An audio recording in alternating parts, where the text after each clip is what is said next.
Bienvenidos a nuestro primer Principal LATAM Quarterly Outlook Session. Para nosotros es muy importante transmitirles los views que nosotros tenemos como Principal a nivel regional, sobre todo entendiendo el contexto global que estamos viviendo y cómo eso impacta los principales activos financieros de la región. Yo soy Felipe Lira, soy líder de multi-asset en la región y les voy a presentar el view global y después el view LATAM para dejar la última parte en lo que es cada una de las economías de la región. Entonces, vamos con el escenario global. ¿Qué es lo que ha estado pasando ya hace bastantes años? Yo creo que es súper importante partir primero con lo que es la estructura global que tenemos hoy día. ¿Ya? Acá el título que es muy importante es la incertidumbre va más allá de la coyuntura. No solamente lo que hemos estado viviendo en los últimos meses, sino que esto ya llevamos un ciclo bastante largo en el cual estamos viendo las consecuencias de un mundo multipolar.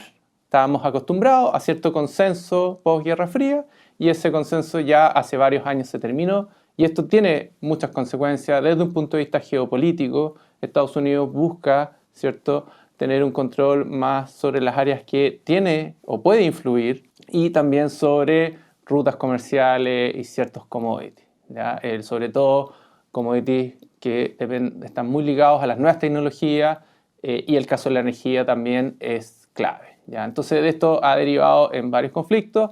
El tema también de la política arancelaria, que era un consenso hasta hace no muchos años. El primer gobierno de Trump fue rompiendo este consenso y empezaron las guerras comerciales. El tercer gran consenso también que se rompió fue la política monetaria, la independencia. Hoy día ha estado bastante cuestionada, en especial en Estados Unidos. Si bien, a pesar de todos los ataques que ha tenido, se mantiene, digamos, funcionando la práctica bien independiente. Y finalmente, la política fiscal es otro de los grandes consensos. La política fiscal siempre había estado funcionando de una forma anticíclica, pero hoy día vemos que prácticamente todos los principales países del mundo están con políticas expansivas fiscales en momentos en que no estamos en crisis, incluyendo países que históricamente han sido más conservadores como Alemania. En este contexto, yo creo que la mejor foto que describe lo que está pasando es lo que les estoy mostrando ahora. Si se fijan, muestra cuál era el principal socio para cada uno de los países en el mundo en el año 2000 y cómo es la foto en el año 2024. Y si se fijan, hay un cambio muy grande. Pasamos de una dominancia comercial de Estados Unidos frente a Europa y China a hoy día una dominancia comercial ya más pareja, en el cual hay distintas zonas de influencia. Y Estados Unidos, si se fijan, su gran zona de influencia está desde Colombia hacia arriba. Entonces eso hoy día Estados Unidos ha vuelto a la famosa doctrina Monroe y está tratando justamente de todas estas zonas de poder tener una mayor injerencia. Es muy importante también en el sentido de lo primero que les comentaba de el control de las materias primas o cómo la actual administración de Trump ha ido desplegando, digamos, las negociaciones en aranceles, en temas de materias primas, en también distintos conflictos, derechamente conflictos bélicos. Hay dos grandes tendencias o dos grandes denominaciones respecto a cómo Trump ha ido manejando las distintas amenazas que ha establecido. Por un lado, en el mercado se estableció el término TACO, que básicamente lo que describe es que Trump hace amenazas que después tiende a no cumplirlas o a cumplirlas en una magnitud significativamente menor. Y por otro lado está el término que se conoce como FAFO, que es básicamente que Trump hace amenazas grandes y las cumple. La gran pregunta acá es cómo ha actuado la actual administración de Estados Unidos. Muchas veces el famoso término TACO lo ha hecho con países que no tienen una relación comercial tan fuerte con Estados Unidos o que el impacto económico en Estados Unidos es muy significativo, pero lo que es la parte más FAFO, es decir, cuando cumple de verdad la amenaza, lo ha hecho con países con importancia menor o con impacto económico menor en Estados Unidos. Entonces, el gran ejemplo de este famoso FAFO es la actual guerra en Irán. ¿Por qué Estados Unidos se atrevió, digamos, a hacer este ataque?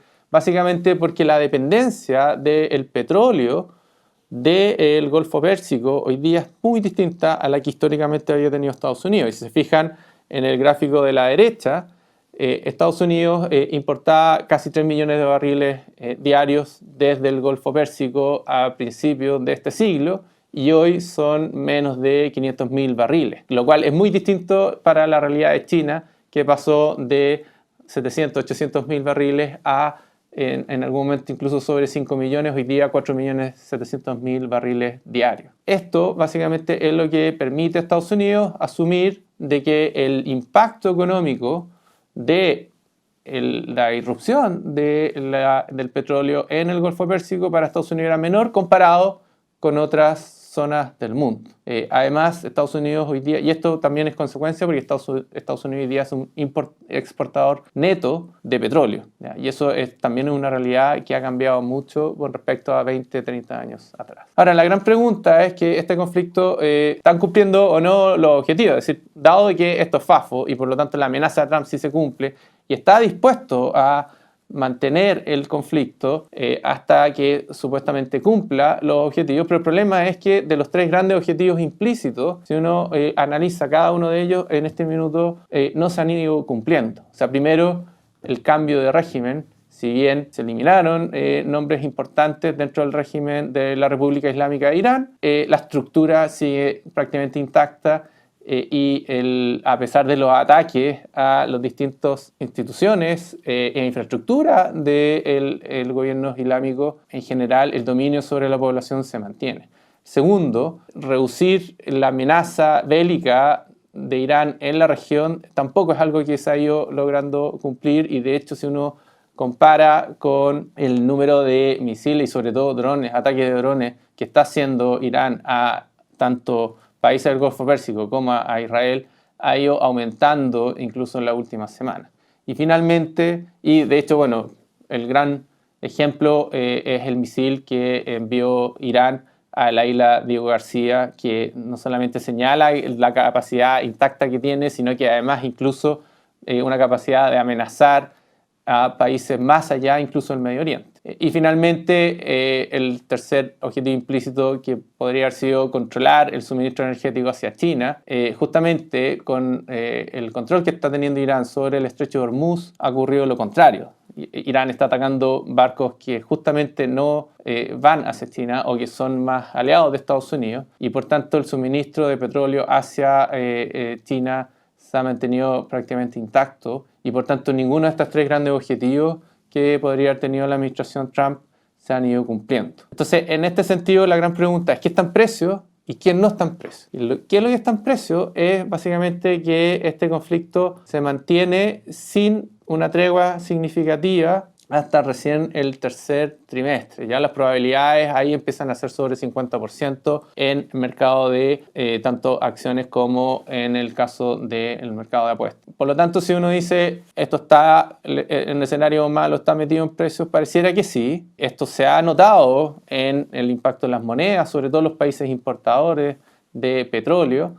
Y también ha tenido impacto en el oro y en otros activos, pero el impacto, por ejemplo, en las acciones dentro de todo todavía no ha sido tan significativo. Hasta que, y esta la segunda parte que creo que es muy relevante, que es lo que no está metido en precio, es básicamente la reacción de los bancos centrales, una reacción agresiva de los bancos centrales ante este shock del precio del petróleo y obviamente de las expectativas de inflación. Hoy día la expectativa de inflación de hecho en Estados Unidos están sobre el 5% en 12 meses.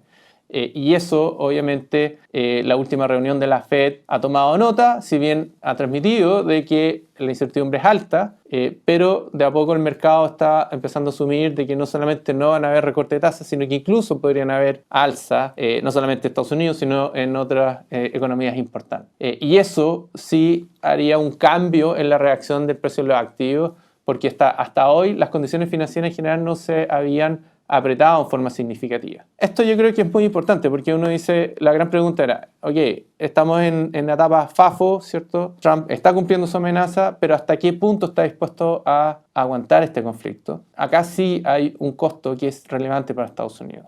si bien pareciera que el petróleo en el corto plazo no tiene un impacto tan grande, sí en el mediano plazo tiene un impacto en el consumo, en las expectativas de inflación, además en un contexto que popularmente esta guerra no tiene mucho apoyo.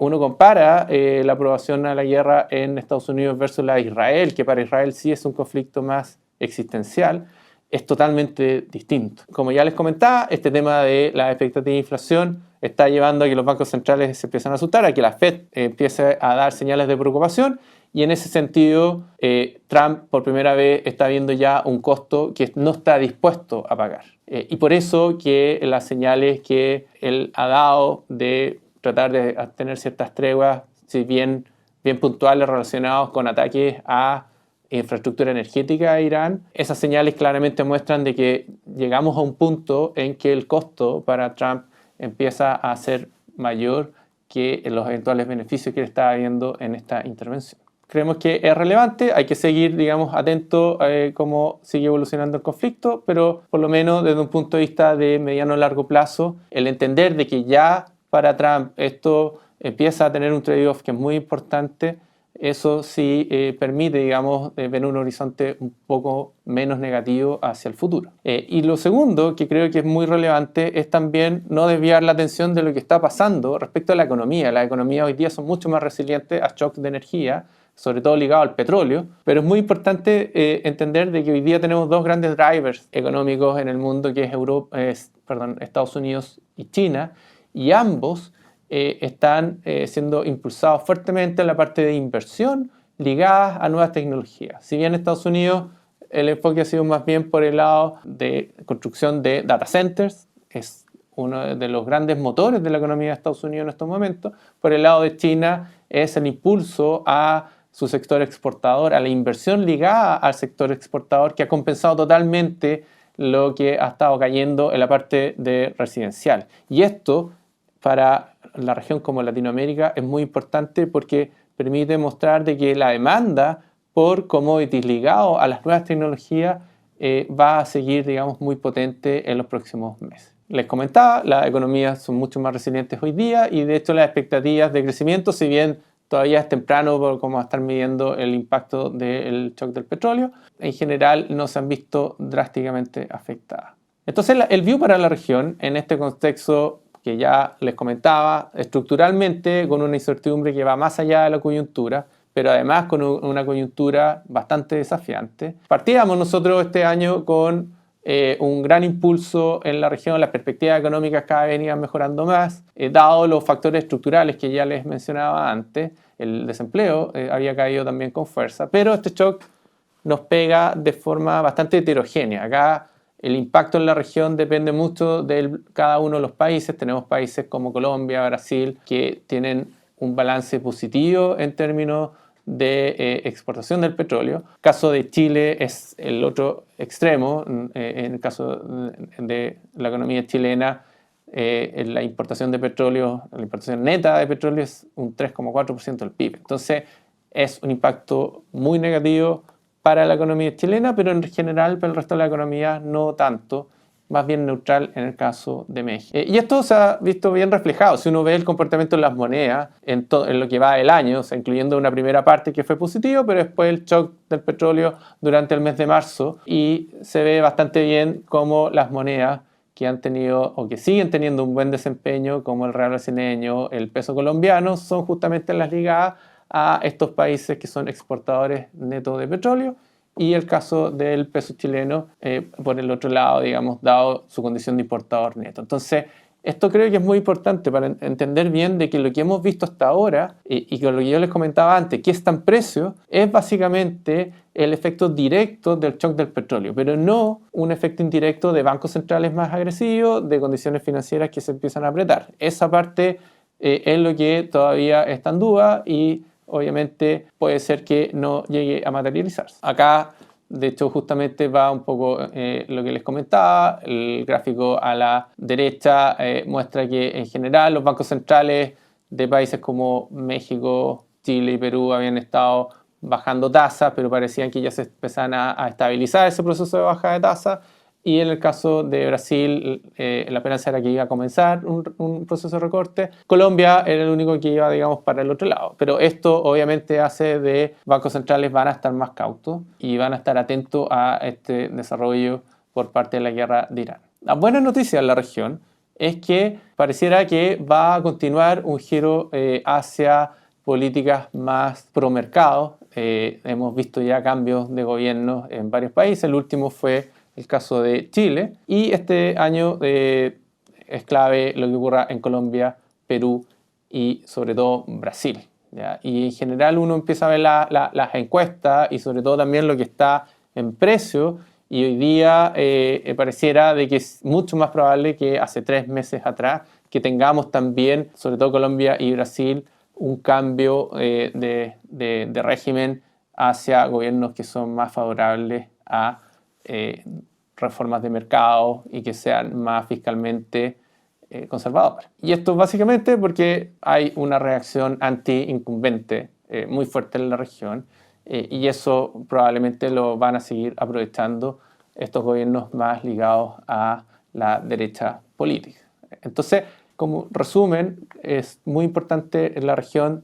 Hay muy buenas oportunidades en el largo plazo desde un punto de vista de la demanda de commodities. Además, en todos estos eventos geopolíticos, nosotros estamos bien lejos de zonas de conflicto. Si uno ve, por ejemplo, lo que está pasando con la guerra en Irán, el petróleo impacta fuerte a los países asiáticos. Los países que producen petróleo son justamente donde está todo el conflicto. En cambio, Latinoamérica, dentro de lo que es emergente, es la zona, digamos, que está más aislada de esto. Así que también términos relativos, es algo que es positivo. Y finalmente se continúa, digamos, este cambio político. Eso también va a seguir cimentando las buenas perspectivas de la región en un contexto, además, de precios de activos financieros que siguen muy, muy atractivos.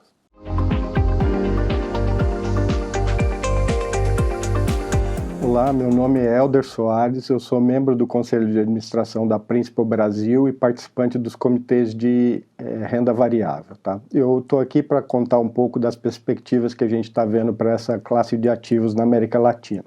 Eu gostaria de começar olhando as tendências globais de investimento para a renda variável. Eu destacaria 3 tendências principais. A primeira é um desejo de diversificação para fora dos Estados Unidos. Hoje, os Estados Unidos correspondem por 70% do peso dos índices de ações globais. Existe um temor com a gestão atual de Trump, que tem causado um pouco de diversificação para fora dos Estados Unidos. A segunda tendência é um temor de AI. Hoje a gente não sabe o que a inteligência artificial pode disruptar de negócios. Por exemplo, uma empresa de software pode ser disruptada totalmente por inteligência artificial, e os setores principais da América Latina, eles têm menos este risco. Então a gente é basicamente produtor de commodities, tem empresas imobiliárias, empresas que a gente chama de hard assets, são de uma depreciação mais demorada e baixa obsolescência. Então são setores menos disruptíveis por inteligência artificial. E a terceira tendência é um temor de risco geopolítico. A gente tem vislumbrado guerras, tanto comerciais como de fato, e a América Latina está bem posicionada por estar distante do epicentro dessas guerras, tanto as comerciais quanto as de fato. Tá?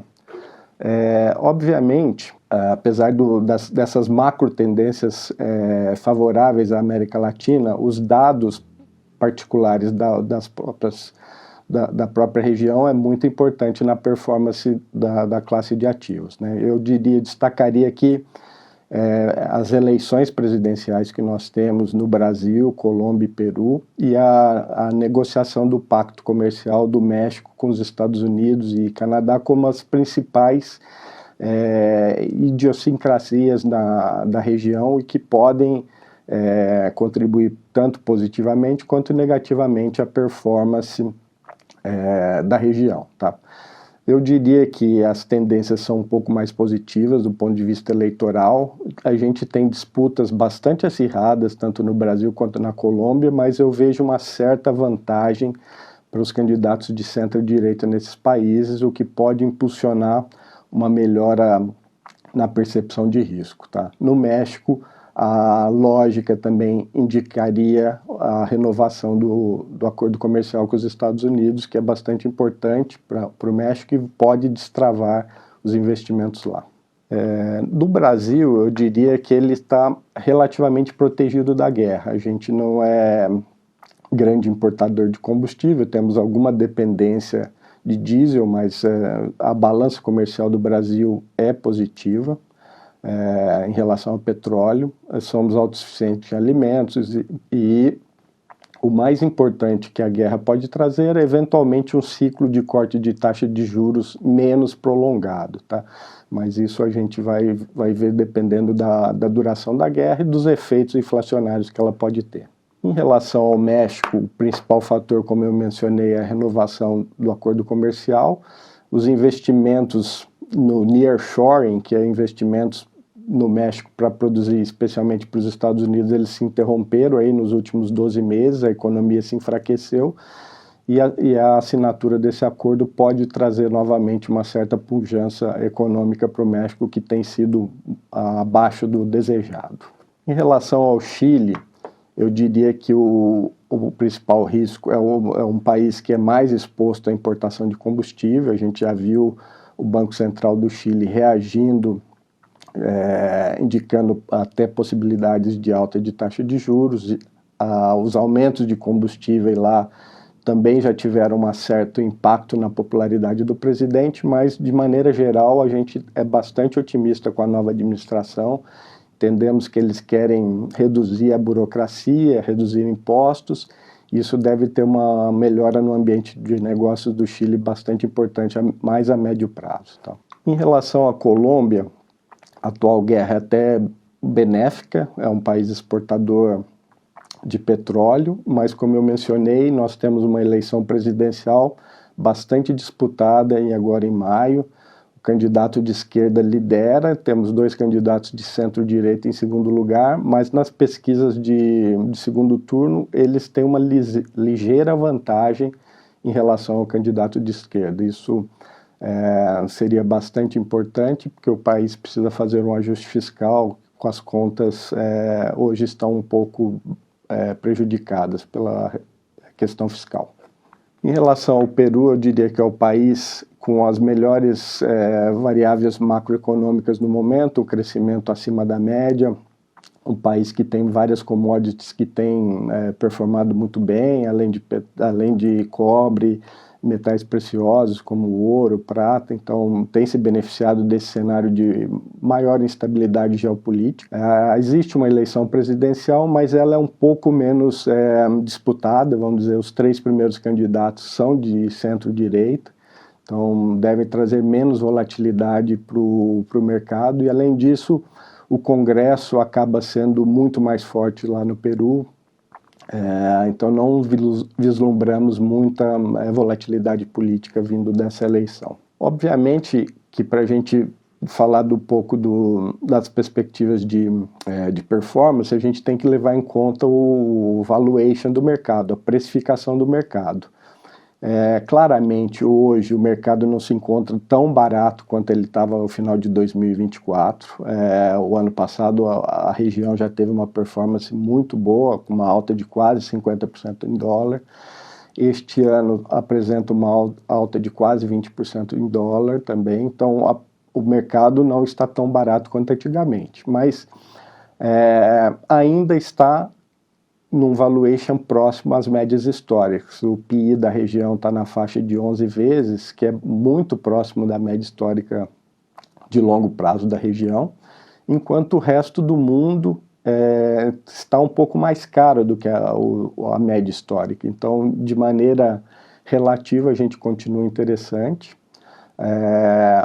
Eu vejo essa tendência de migração de ativos para fora dos Estados Unidos como uma tendência bastante consolidada. Eu destacaria que nesse mês, no pico da guerra, o Brasil recebeu 13 bilhões de investimento de estrangeiros, com toda a volatilidade no mercado, então me parece que é uma tendência bem estabelecida de diversificação, mas obviamente os cenários políticos vão determinar a performance no fim do ano. A gente continua otimista, em geral. Obviamente que o cenário geopolítico é um pouco mais volátil do que de anos anteriores, e do ponto de vista de preferência, a gente tem preferência tanto pelo Brasil, que se encontra mais barato e se encontra num momento de possíveis quedas de taxa de juros, uma alternância política, e no Chile, que já fez essa alternância política e vai começar mais em breve se beneficiar desse direcionamento de maior abertura da economia e maior simplificação de burocracias. Então era isso que eu tinha para falar. Um abraço. Olá, meu nome é Luiz, eu sou gestor de crédito privado aqui na Principal Asset Management no Brasil e irei comentar um pouco sobre como foi o ano de 2025 e as perspectivas para o ano de 2026, tanto de títulos de crédito corporativos de empresas da América Latina, emitidos em dólar, quanto os títulos de crédito do mercado local brasileiro. Bom, começando um pouquinho sobre os títulos Latam, né, falando principalmente, começando pela região do Emerging Markets, nós notamos que desde 2023 a classe tem entregado um retorno bem consistente ao longo dos anos, né? Temos aqui um retorno consistente aproximadamente dólar mais 7 a 8% ao ano, o que é um retorno bem atrativo quando a gente pondera pelo risco dos ativos. O Emerging Markets, de maneira geral, foi uma região que teve bastante atratividade, né, nos últimos anos, né? Muitos investidores começaram a olhar mais para essa região. E quando temos Emerging Markets, né, a região de Latam acaba se destacando como uma das principais regiões que tem um tamanho de mercado amplo e que entrega retornos bem atrativos. E no ano de 2025 não foi diferente, né? A região de Latam trouxe uma performance bem interessante. Quando nós olhamos essa quebra de performance por países, né, praticamente todos os países da América Latina entregaram performance elevada. A única exceção acabou sendo a região do Brasil, que ao longo do ano de 2025 nós tivemos alguns eventos de crédito relacionados a algumas empresas brasileiras, que até inicialmente criou-se um questionamento por parte de investidores globais se nós estávamos tendo um risco sistêmico aqui no Brasil ou se era casos mais pontuais, que na nossa visão é o que de fato acontece, tá? Nós não acreditamos no risco sistêmico de crédito aqui no Brasil. Acho que esses eventos de crédito que aconteceram diziam muito mais respeito a situações de alavancagem de algumas empresas específicas, tá? E não um risco mais amplo. Olhando agora aqui para frente, né, como que a gente chega nesse ano de 2026, né? De maneira geral, o Emerging Markets ele encontra-se com os spreads bem achatados, tá? Bem baixos quando a gente pega a média dos últimos 5 anos, tá? Emerging Markets como um todo, Latam acaba não sendo exceção, tá? A gente entra também em 2026 com os spreads de Latam bem amassados e muitos casos de títulos corporativos sendo negociados, né, ou pagando próximo, às vezes até abaixo do título soberano daquele respectivo país. Diante desse contexto, né, como a gente tem se posicionado, antes de mais nada, aumentar o nível e o critério de seletividade dos ativos. Acho que antes, nos últimos anos, né, bastava você simplesmente estar bem alocado no fundo, que o fundo estaria performando razoavelmente bem. Acho que agora, nesse ano de 2026, seletividade acaba sendo o principal foco, encontrar as empresas que ainda estão pagando retornos atrativos vis-à-vis o risco de crédito inerente a essas empresas. Em termos de posicionamento de portfólio, também, de maneira geral, nós estamos dando prioridade para títulos com média até alto nível de duration, obviamente chamando bem a atenção com o cenário que a gente está vivendo agora no curto prazo, né, referente à guerra, que naturalmente está trazendo muita volatilidade para o mercado.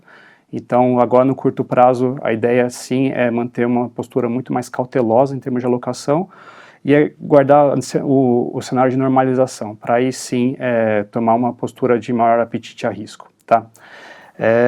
E agora, seguindo um pouco para o mercado de crédito brasileiro, tá?